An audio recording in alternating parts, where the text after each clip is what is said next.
kembali lagi nih sama kita berlima. Jadi kalian jangan sampai bosan nih lihat muka kita. Meskipun di sini ada satu perempuan, tapi di sini yang laki-laki juga tidak kalah menarik. Oke, siang hari ini kita pengen bahas apa ya, sesuatu yang nggak kalah menarik sama sebelumnya, tapi kita juga bakal nyimpulin apa yang udah kita pelajari selama 4 hari bersama pengampu kita sebelumnya dengan Bapak Abima Indra Nur Cahya itu. Nah, kita pengen dengar nih dari mas-mas semuanya, termasuk aku juga nanti akan menyampaikan sesuatu terkait yang pertama yang udah kita pelajari isu strategis. Mungkin langsung aja ya untuk mempersingkat waktu, boleh dimulai dari Mas Dion dulu. Silakan Mas Dion. Ya, halo semua, kembali lagi nih sama kita ya podcast nggak bosen-bosen nih sama kita berlima nih. Mungkin ini juga sekaligus podcast terakhir kali ya, Mbak sama Mas-mas semua ya. Jadi siang ini temanya apa tadi kita Mbak Desi? Kita mau apa review ya dari 4 hari ini.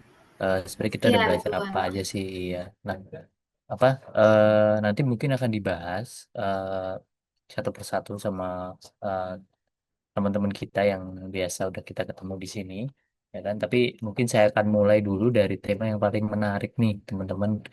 Apa dari 4 hari kita udah belajar di agenda satu ini ya. Menurut saya yang paling mencuri perhatian saya adalah dari isu strategis. Nah, isu strategis ini, kebetulan tadi pagi juga kita udah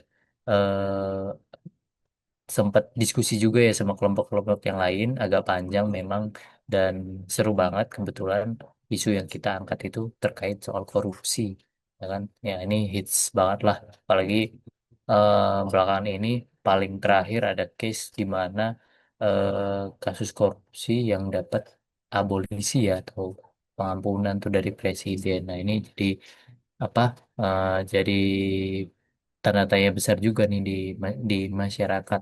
Oh, kenapa sih uh, korupsi juga udah proses rangkaian pengadilan yang panjang gitu, ujungnya bisa juga dikasih keringanan gitu kan. Nah ini Pak tadi ada beberapa pertanyaan juga dari kelompok yang lain sangat menarik di mana tentang penindakan ya. Nah ini sangat sangat apa menurut saya sangat penting.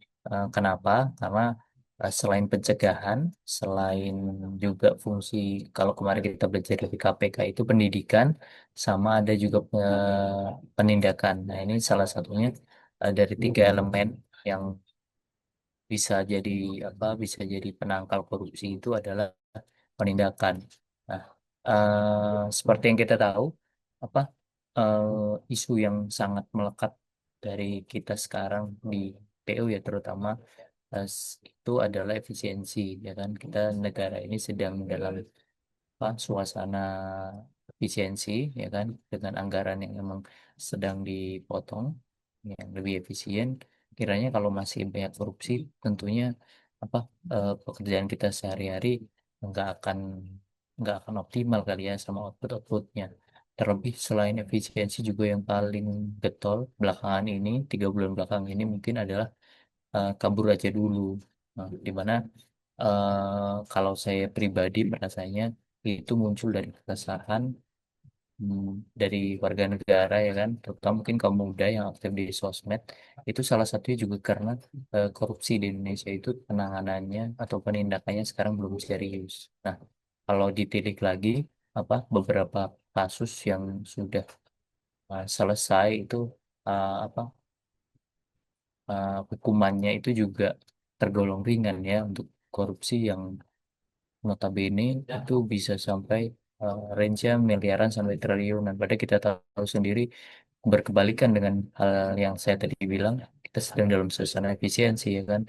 Tentunya yang di satu sisi kita kita dipaksa buat efisien, bisa irit dari anggaran-anggaran yang sebelumnya cukup lebih banyak sekarang, tapi sisi lain ada satu pihak yang korup nih. Jadi apa, uangnya nggak tentunya nggak akan bisa dipakai ya dengan optimal, tapi malah untuk segelintir orang yang nggak bertanggung jawab itu jadinya dipakai dengan sewenang-wenang. Nah, muncul di satu sisi lain masyarakat bergejolak, akhirnya ada yang resah, ingin ke luar negeri eh, banyak tendensi negatif juga bahwa mereka ingin kabur dari Indonesia untuk jadi karena suasana di Indonesia ini sedang kacau balau ya kan.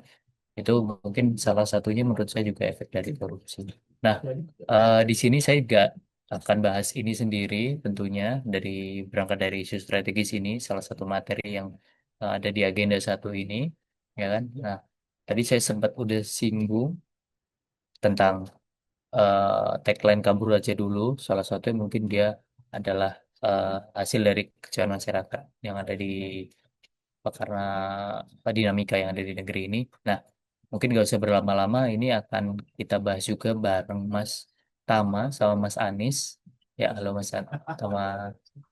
Oh, Ya, gimana nih Mas? Kalau tadi yang pertama saya udah eh, singgung sedikit nih soal tema agenda lasar kita tentang mhm. isu strategis. Kebetulan kalau kelompok kita udah jelaskan juga tentang isu yang hot banget nih tentang korupsi. Tuh sih, bener sih kalau yang tadi Mas bilang sebelumnya. Jadi kalau misalnya fenomena kabur aja dulu itu merupakan sebuah ekspresi kekecewaan ya dan frustasi yang umumnya itu sudah cukup marak lah, apalagi di kalangan Gen Z saat ini. Jadi memang istilah ini tuh munculnya awal di media sosial sebagai ajakan atau ungkapan keinginan untuk meninggalkan Indonesia. Jadi baik untuk mereka ingin mencari pekerjaan atau ingin melanjutkan studi atau bahkan menetap di luar negeri dan tidak kembali ke Indonesia. Dan ini tuh menurut saya dan kelompok mungkin ya. Jadi memang bukan hanya sekedar tren sesaat ya, tapi melainkan juga merupakan sebuah bentuk refleksi diri dari berbagai masalah sosial dan juga ekonomi yang kerap terjadi di Indonesia. Salah satunya adalah korupsi ya. Kalau misalnya kita berbicara mengenai korupsi di Indonesia mungkin sudah nggak akan habisnya lah ya, karena dari dulu tuh korupsi selalu merajalela di sini. Dan salah satu akibatnya itu juga memang kekecewaan terhadap kebijakan pemerintah saat ini yang mungkin memang lebih ke pro terhadap koruptor dibandingkan dengan korbannya ya. Dan sebagai anak muda mungkin karena kebijakan pemerintah tersebut kurang efektif juga untuk menanggulangi isu tersebut, maka mereka itu ingin lebih baik saya pindah aja lah ke luar negeri atau kabur dari Indonesia karena merasa Indonesia itu sudah kompleks lah, dan mereka ingin meninggalkan masalah tersebut di Indonesia saja.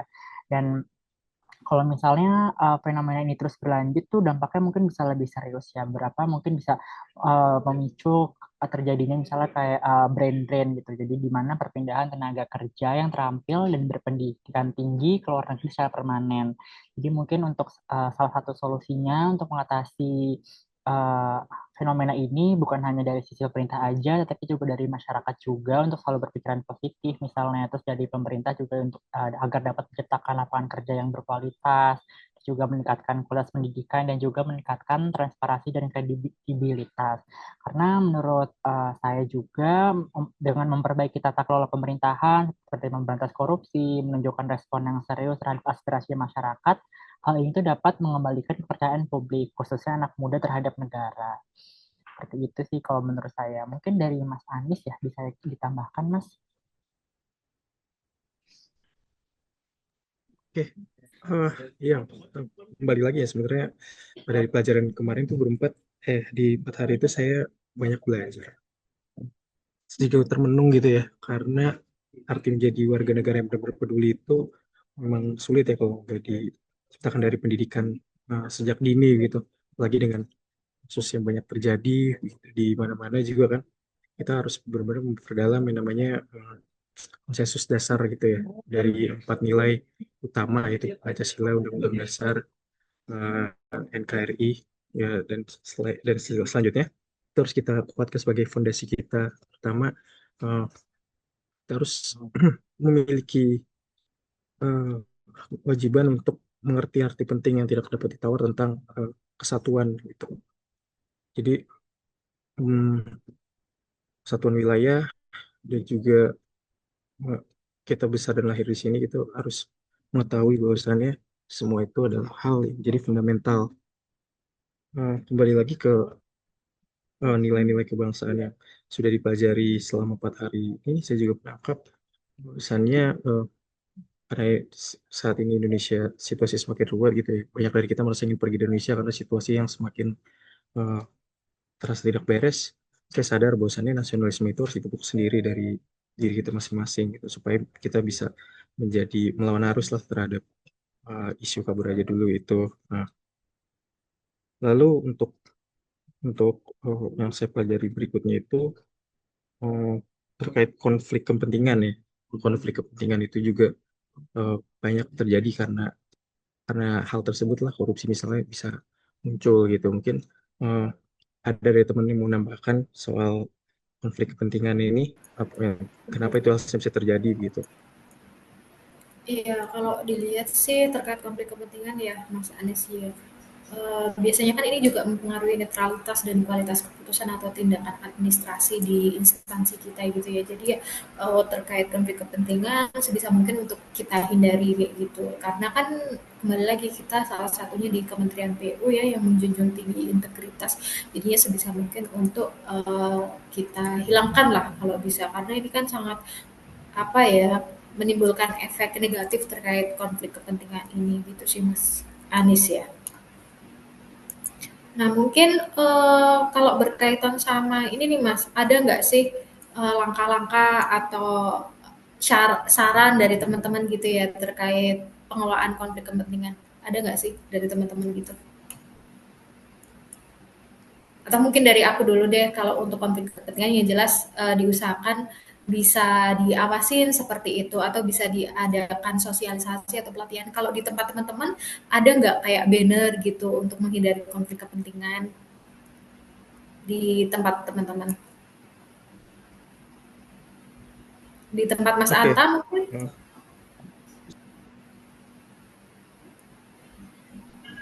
Ya, kalau dari saya sih sebenarnya menghindari konflik kepentingan itu seperti yang minggu lalu ya pernah kita bahas bersama. Pertama, mungkin kaitannya juga dengan bela negara ada juga ya.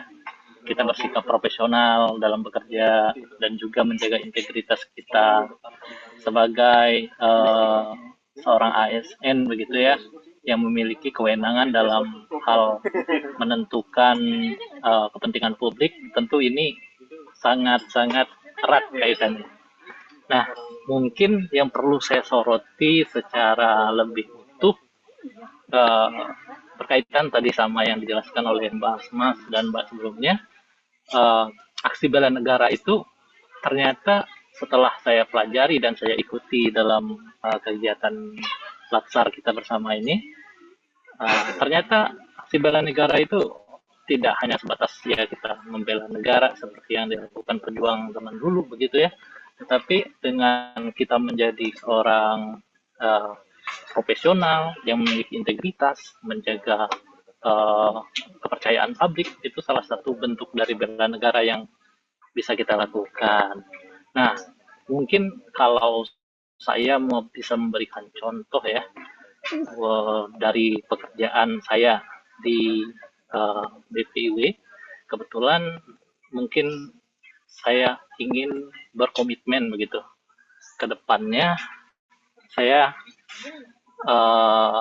ingin untuk bersikap profesional dengan cara kayak gitu tadi seperti yang dijelaskan Mbak Desi sebelumnya, menghindari konflik kepentingan ataupun intervensi dari pihak lain. Selanjutnya yaitu mewujudkan keadilan spasial. Jadi tidak ada dibedakan antara satu orang yang memiliki statusnya bisa dikatakan kedudukannya lebih rendah dengan kedudukannya lebih tinggi, itu tidak dibedakan dalam proporsi ataupun pengaturan perencanaan penataan ruang begitu. Dan tentu saja kita haruslah memberdayakan masyarakat melalui edukasi ruang sehingga masyarakat kita terdidik khususnya tahu memanfaatkan ruang yang baik dan benar bagaimana begitu. Jadi konflik lahan atau adanya pemanfaatan yang tidak sesuai penataan ruang itu dapat dihindari di kemudian hari. Mungkin demikian kalau tanggapan dari saya ya secara dari sudut bela negara.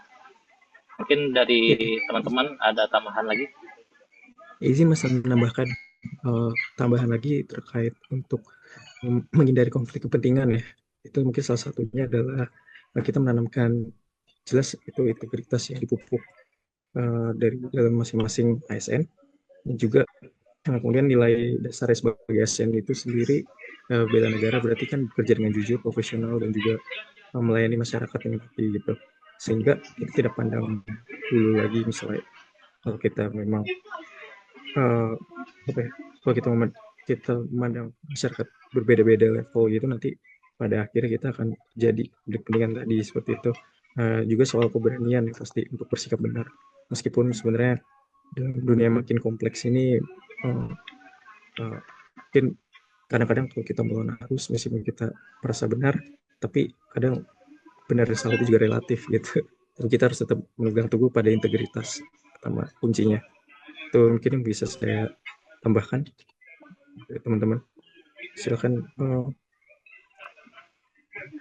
untuk slide berikutnya mungkin mengenai teknis analisis isu yang sudah kita pelajari di hari terakhir gitu ya. Mungkin ada yang mau teman-teman tambahkan?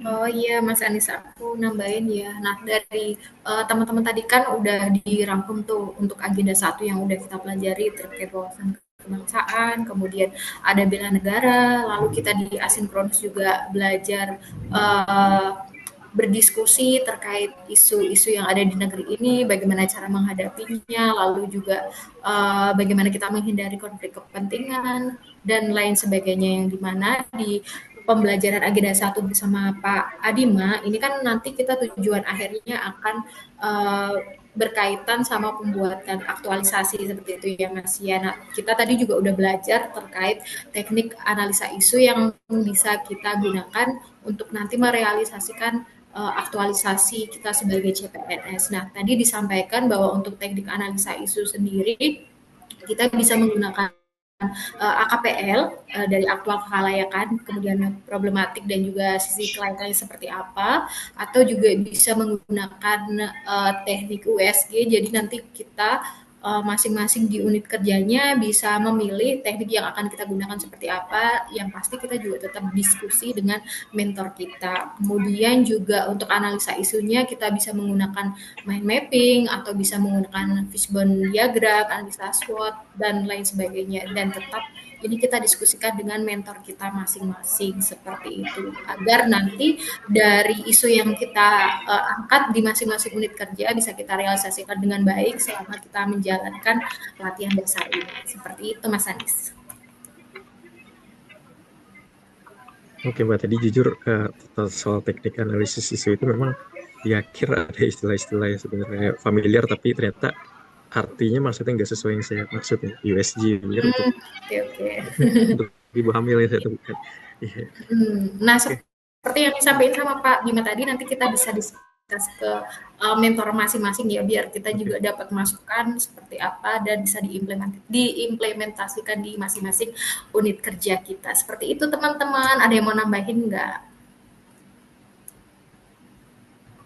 Oke, kayaknya sih udah cukup ya, dari kita semuanya sudah merangkum apa yang sudah kita pelajari baik di sinkronus bersama Pak Bima, dan juga di asinkronus yang berhari-hari kita sudah melakukan podcast seperti ini. Semoga nextnya kalau ada podcast lagi kita bisa melakukan podcast dengan lebih baik lagi, jadi kita bisa memberikan info juga ke teman-teman terkait kegiatan kita selama mengikuti pelatihan dasar ini. Seperti itu. Kalau misalnya sudah tidak ada tambahan dari teman-teman untuk podcastnya, mungkin kita cukupin aja ya, berhubung di luar juga agak gludak-gluduk seperti itu. Jadi untuk podcastnya kita cukupkan dulu. Terima kasih untuk waktunya semuanya. Selamat sore. Sampai jumpa lagi. Terima